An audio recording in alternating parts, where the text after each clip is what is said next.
Indo British advanced pain clinic నొప్పి మాయం surgery దూరం ఫర్ అపాయింట్మెంట్స్ 9155515563.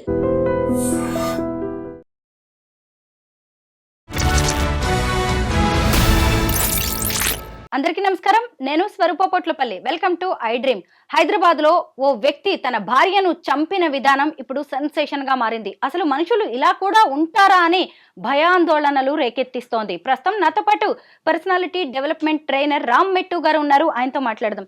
హలో రామ్ గారు. హలో అండి. హైదరాబాద్ లో గురుమూర్తి అనే వ్యక్తి తన భార్య వెంకట మాధవిని చంపిన విధానం నాకైతే 2 రోజుల నుంచి అసలు సరిగ్గా నిద్ర కూడా పట్టట్లేదండి. భార్యను చంపడం ఒక ఎత్తు అయితే, చంపిన తర్వాత ఆమెని ముక్కలు ముక్కలుగా కట్ చేశాడు, కుక్కర్లో పెట్టి ఉడికించాడు, మళ్ళీ ఆ శరీర భాగాల్ని ఎండబెట్టాడు, ఆ తర్వాత రోకలి సుత్తితో వాటిని పొడి చేశాడు, ఆ పొడిని నీళ్ళల్లో కలిపి ఇంట్లోని మ్యాన్ హోల్లో పోశాడు, ఆ తర్వాత ఒక చెరువుకి కూడా తీసుకెళ్లి చెరువులో కలిపేశాడు. అసలు మీరు చెప్పండి, ఇవన్నీ మనుషులు చేసే పనులా? ఇది ఇది వినడానికి అసలు చాలా భయంకరంగా ఉందండి.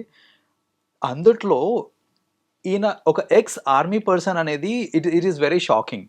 ఇక్కడ ఏమవుతుందంటే, ఒక ఆర్మీ పర్సన్ అనేసరికి జనరల్గా సొసైటీలో ఒక కైండ్ ఆఫ్ రెస్పెక్ట్ అనేది ఉంటుంది. అలాంటిది ఒక ex army person who is now working, అంటే డిఆర్డీఓలో వర్క్ చేస్తున్నారు అనేసి విన్నాను. అతను ఇలా చేశారు, అది కూడా సెక్యూరిటీ గార్డ్ అంట ఆయన.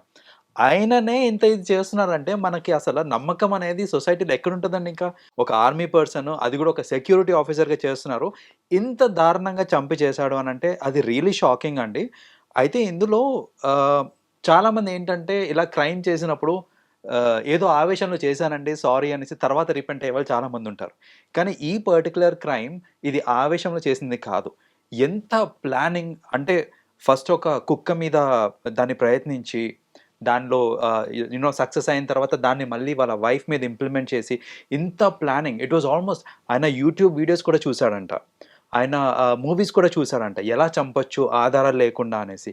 అంటే ఇంత ప్లానింగ్ తోటి చంపాడు అని అంటే, ఇంత పేషెన్స్గా అన్ని మూవీస్ చూసి యూట్యూబ్ వీడియోస్ చూసి చేశాడు అని అంటే, ఇది ఖచ్చితంగా ఆవేశంలో చేసింది కాదు, ఉద్దేశపూర్వకంగానే చేసింది ఇది. సో ఇలాంటివి అసలు చాలా we have to take such kind of incidents as example and alert అవ్వాలండి. మన సిస్టమ్ మొత్తం అలర్ట్ అవ్వాలి. బికాజ్ ఇప్పుడు చూడండి, యూట్యూబ్లో దొరకని నాలెడ్జ్ అంటూ లేదు. ఇతను ఏమనుకున్నాడు, యూట్యూబ్లో చూసి చేసేస్తే సరిపోతుంది, నేను దొరకనులే అనేసి పక్కాగా ప్లానింగ్ చేసి, అసలు ఫస్ట్ ఆఫ్ ఆల్ ఒక మనిషిని నరకడం అనేది అంత ఈజీ కాదండి. దానికి ఎంత షార్ప్ నైఫ్ ఉంటే కానీ అది పాసిబుల్ కాదు. ఆయన ఆ ఇన్ఫర్మేషన్ కూడా సేకరించాడు. ఎక్కడ దొరుకుతుంది నాకు ఇలాంటి కత్తి, నేను ఎన్ని ముక్కలు చేయాలి, ఎంతసేపు కుక్కర్లో వండించా, ఇవన్నీ కూడా నాకు తెలిసి మూవీస్లో కూడా in a way they take it as an అందులోంచి కూడా తీసుకొని ఇన్ఫర్మేషన్ తీసుకుంటూ ఉంటారు వాళ్ళు. అలా ఆయన తీసుకొని చేసిన ఇన్సిడెంట్ ఇది చాలా బాధాకరం అండి. అసలు నెవర్ ఐ ఎక్స్పెక్టెడ్ దట్ ఇట్లాంటి ఇన్సిడెంట్ బయటకు వస్తుంది అనేసి. నిజంగా అండి, అసలు ఆ గురుమూర్తి అనే వ్యక్తి భార్యను చంపడానికి ముందు కుక్కని చంపాడు. కుక్కని చంపి అసలు ఎవరికీ తెలియకుండా ఎలా బయటపడాలి, అసలు అంటే కుక్కని చంపి కూడా అదొక మర్డర్ అనుకోవాలి కదా. ఎవరికి ఇది తెలియలేదంటే భార్యను కూడా ఎగ్జాక్ట్లీ అదే ఫార్మాట్ లో చంపాలి అనే ఒక ఆలోచన వచ్చింది. చూడండి, 2 పిల్లల తండ్రి. ఇంతకీ రీజన్ ఏంటంటే భార్య మీద అనుమానమే పెనుభూతమైంది. ఎందుకు మనిషిని ఈ అనుమానం అనేది ఇలా ఒక రాక్షసుల్లాగా మారుస్తుందంటారు? అయితే ఇక్కడ ఇంకోటి, అనుమానం అనే దానికి కూడా ఒక రీజనబుల్ అనుమానం అనేది ఉండాలండి. ఇక్కడ వాళ్ళకి 2 పిల్లలు, ఆయన ఆల్మోస్ట్ ఆర్మీలో రిటైర్ అయ్యి వచ్చాడు అంటే పెద్ద ఆయన చెప్పాలంటే. ఈ వయసులో అనుమానం అనేది అసలు చాలా బాధాకరం. అంటే సరే, పెళ్ళైన కొత్తలో వైఫ్ని అనుమానిస్తున్నాను, లేకపోతే గర్ల్ ఫ్రెండ్ బాయ్ ఫ్రెండ్ మధ్యలో ఇట్లా అనుమానాలు ఉన్నాయి అనేది అది ఒక understandable level.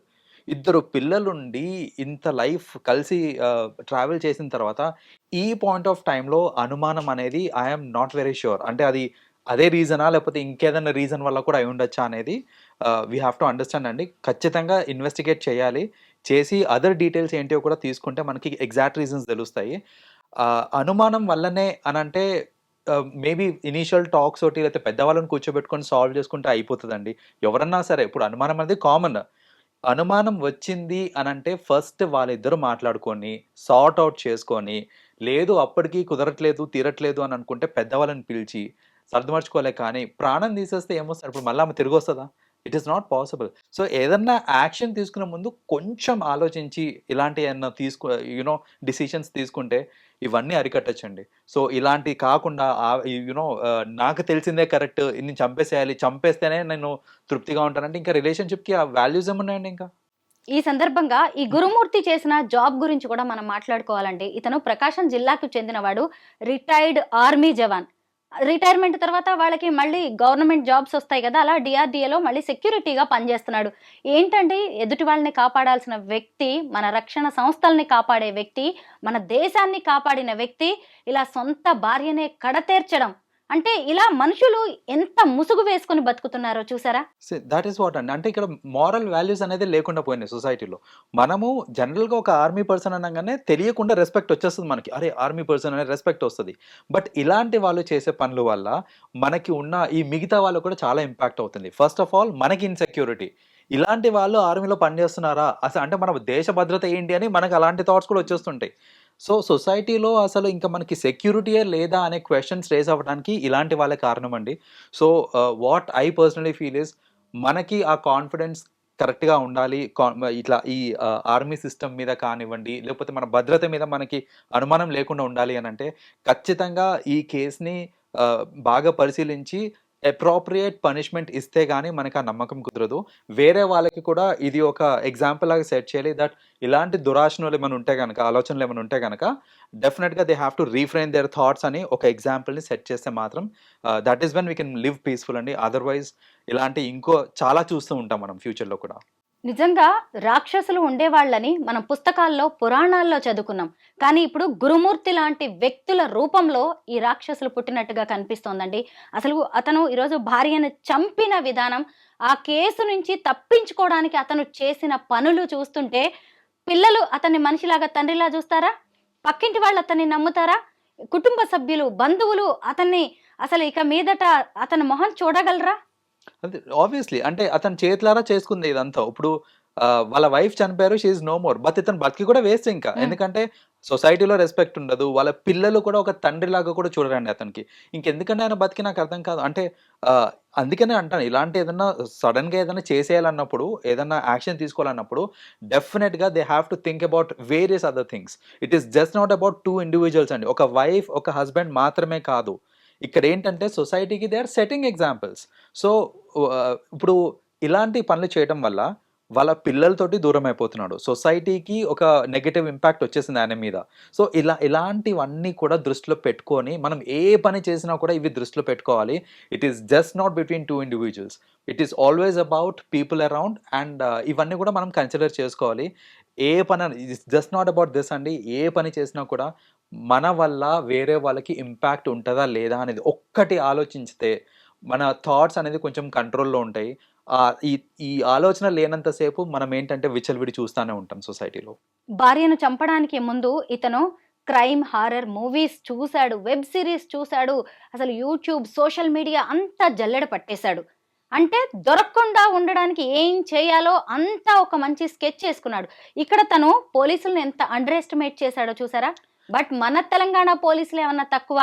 Just CCTV footage చూశారు. అసలు ఈ కేసుని వాళ్ళు డీల్ చేసిన విధానం గురించి కూడా మనం ఇప్పుడు మాట్లాడుకోవాలి రామ్ గారు.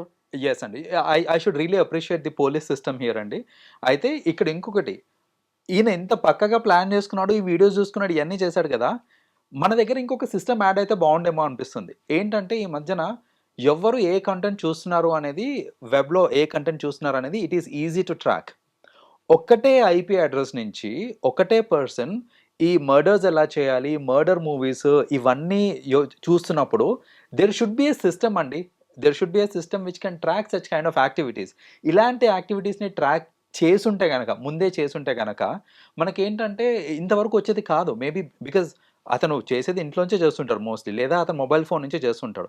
సో ఇదే ఐపీ నుంచి ఇన్నిసార్లు మర్డర్ గురించి ఎందుకు వీడియోస్ చూస్తున్నారు, లేకపోతే మర్డర్కి సంబంధించిన, క్రైమ్కి సంబంధించిన వీడియోస్ చూస్తున్నారు అని అంటే దీనికి ఈ సర్వీలెన్స్ సిస్టమ్ కనుక ఉండుంటే కనుక ఖచ్చితంగా ఆపుండే వాళ్ళు. స్టిల్ లేట్ అయినప్పటికీ కూడా మన Telangana police they have dwelt it very well అండి. చెప్పాలంటే ఆ లాజిక్ ఆఫ్ ఆమె సీసీ కెమెరాలో తను ఇంటి లోపలికి వెళ్ళడం అనేది కనిపించింది, బట్ బయటికి రావడం అనేది కనిపించలేదు. బట్ ఇతనే మల్టిపుల్ టైమ్స్ బయటకు వచ్చాడు అనేది సీసీటీవీలో క్లియర్గా కనిపించింది. బేస్డ్ ఆన్ దాట్ వాళ్ళు clearly they could understood that అతనే చేశాడు అనేసి. So I should appreciate this technique of solving the case అనేది చాలా బాగా they have come up with అండి. భార్యను చంపడం కాదు, మళ్ళీ ఆమె క్యారెక్టర్ అసాసినేషన్ చూసారా?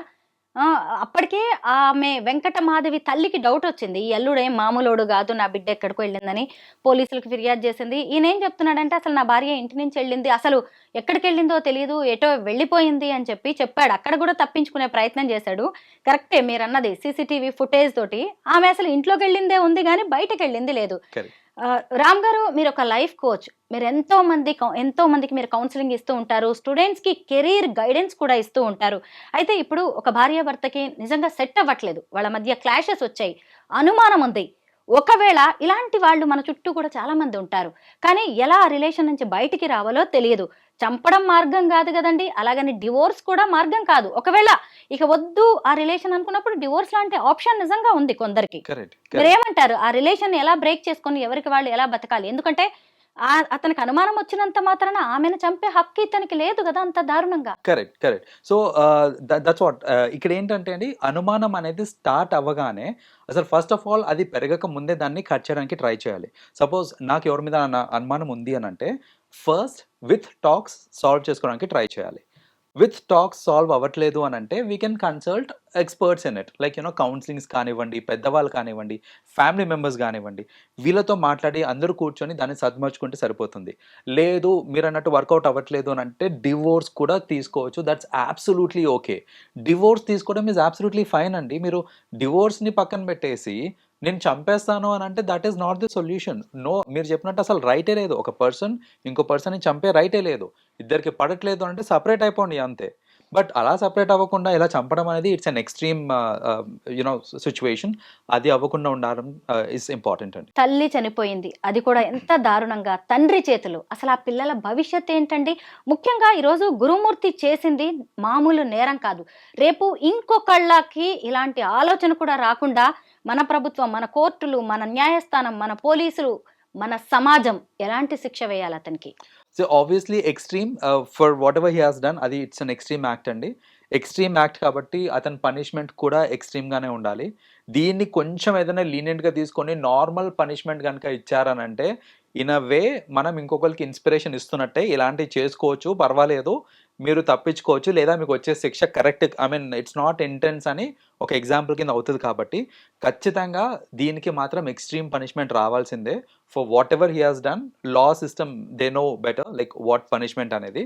బట్ నేను personally what I feel is he should definitely be punished according to the intensity of the crime అండి. భార్యాభర్తల మధ్య ఏ గొడవలు వచ్చినా గానీ కూర్చుని వాటిని సద్దుమణిగేలా చేసుకోండి. అది కూడా కుదరకపోతే పెద్దవాళ్ళ వరకు వెళ్ళండి. అక్కడ మీకు సరైన పరిష్కారం లభించలేదు అంటే పోలీసుల వరకు వెళ్ళండి, కోర్టుల వరకు వెళ్ళండి, డివోర్స్ తీసుకోండి, ఎవరి బతుకులు వాళ్ళు బతకండి.